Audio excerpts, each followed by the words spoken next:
तुम्हालाही असे वाटते का की आम्लपित्त आणि शीतपित्त हे दोन्ही आजार एकच आहेत? परंतु असे नाहीये. आम्लपित्त हा पचनाशी संबंधित आजार आहे आणि शीतपित्त हा त्वचेशी संबंधित आजार आहे. आम्लपित्तामध्ये आपल्याला बाहेरील काही खाण्यामुळे, अति तिखट तेलकट मसालेदार पदार्थांमुळे छातीमध्ये जळजळ होणे, पोटात आग होणे, करपट ढेकर येणे, आंबट पाणी घशाशी येणे ही लक्षणे जाणवतात. तर शीतपित्तामध्ये आपल्याला बाहेरील काही गोष्टींच्या वापरामुळे किंवा खाण्यामुळे किंवा कोणतेही औषध वापरण्यात आल्यामुळे शरीरावरती गांधी येतात किंवा पुरळ येतात, त्याला खाज येते, ही लक्षणे जाणवतात. आम्लपित्त आणि शीतपित्त यांची कारणेही वेगळी आहेत, त्यांची लक्षणेही वेगळी आहेत आणि त्यांचे उपचारही पूर्णतः वेगळे आहेत.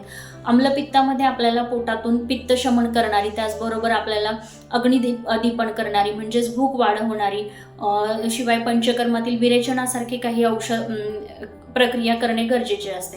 शीतपित्तामध्ये आपल्याला बाहेरील कोणत्या गोष्टीमुळे ॲलर्जी होते आहे हे शोधून काढणे, त्याचबरोबर दाह शमन करणाऱ्या आणि थंड औषधांचा वापर करण्याची गरज असते. धन्यवाद.